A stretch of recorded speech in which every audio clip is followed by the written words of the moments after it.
Mukunda jewellers లో biggest వడ్డాణం Mela VA కేవలం 9.99% మాత్రమే. ఈ ఆఫర్ అక్టోబర్ 4 నుంచి 12వ తేదీ వరకు. మా కొత్త ఎక్స్క్లూసివ్ బ్రాంచ్ పూర్వి త్వరలో KPHB లో. బీసీలకు 42% రిజర్వేషన్ల సాధన కోసం రాజకీయాలకు అతీతంగా అందరూ ముందుకు రావాలని పశుసంవర్ధక క్రీడా శాఖ మంత్రి వాకిటి శ్రీహరి కోరారు.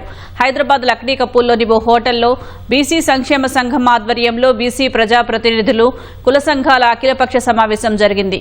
ఈ సమావేశంలో బీసీ సంక్షేమ సంఘం జాతీయ అధ్యక్షుడు రాజ్యసభ సభ్యుడు ఆర్ కృష్ణయ్య, హర్యానా మాజీ గవర్నర్ బండారు దత్తాత్రేయ, మాజీ మంత్రులు గంగుల కమలాకర్, శ్రీనివాస్ గౌడ్, మండలి ప్రతిపక్ష నేత మధుసూదనాచారితో కలిసి మంత్రి పాల్గొన్నారు. సీఎం రేవంత్ రెడ్డి నేతృత్వంలో బీసీ రిజర్వేషన్ల పట్ల చిత్తశుద్దితో ముందుకు వెళ్తున్నామని శ్రీహరి చెప్పారు. రిజర్వేషన్లపై జీవో ఇస్తే దానిని అడ్డుకోవడానికి కొంతమంది కోర్టులకు వెళ్లారని తెలిపారు. ప్రభుత్వం తరపున న్యాయ పోరాటం చేసి 42% రిజర్వేషన్లను ఖచ్చితంగా అమలు చేస్తామన్నారు. రాష్ట్ర ప్రభుత్వం 42% బీసీ రిజర్వేషన్లపై జీవో తీసుకురావడం అభినందనీయమని దత్తాత్రేయ అన్నారు. ఈ బిల్లును పార్లమెంట్లో ఆమోదిస్తే ఎలాంటి న్యాయపరమైన అడ్డంకులు ఉండవన్నారు. ఆ దిశగా బీసీలు పోరాడాలని దత్తాత్రేయ కోరారు. సుమారు 2-3 సార్లు ఏదైనా జీవో ఇచ్చేందుకు నేను ఢిల్లీ వదిలేదు.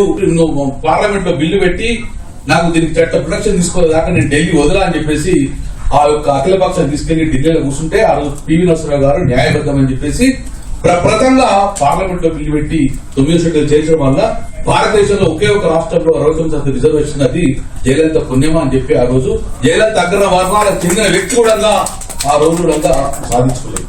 మనం ఎందుకు ముందుకుపోతుంది? ఇది మాకు అఖిలపక్షం లేదా? మనందరూ తీసుకోపోలేడా ముఖ్యమంత్రి గారు? దేశంలో ఉన్నటువంటి అన్ని రాజకీయ పార్టీలు ఒక వేదిక మీద వచ్చి వాళ్ళు నిర్ణయం తీసుకొని పార్లమెంట్ లో బిల్లు పెట్టి పార్లమెంట్ లో పాస్ చేస్తే ఓటు కూడా ఏం అనలేదని నేను మీకు సభాముఖంగా నిర్ణయం చేస్తాను. జాతీయ స్థాయిలో కూడా దీని ప్రయత్నం చేయాలి.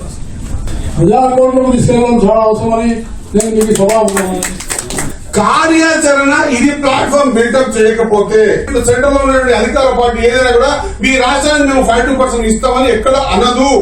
మనం నిర్మాణం చేసుకున్నదాన్ని యాక్సెప్ట్ చేయమని మనమందరం కలిసి కూడా ఫోర్స్ చేయాల్సిన అవసరం ఉన్నది. 47% రిజర్వేషన్ ఇస్తామని చెప్పిన మీ ప్లాట్ఫామ్ మీద ఆ ప్లాట్ఫామ్ మీద తిరిగి కూడా చెప్పినా అది కట్టుబడి ఉందాం. పార్టీల ప్రకారం ఇస్తే రేపు నిలబడ్డప్పుడు కొంత ఓసీ నిలబడ్డప్పుడు కొంత రాజకీయ అడ్డు అయితే బీసీ బిడ్డలకు అన్యాయం జరుగుతుంది. కాబట్టి ఖచ్చితంగా చట్టం ప్రకారం వస్తేనే గెలిచింది ఎవడైనా సరే బీసీ బిడ్డనే. కాబట్టి ఆ బీసీ బిడ్డ కోసం మనం పోరాటం చేద్దామనేటువంటి ఆలోచనతో ముందుకు వచ్చినాం.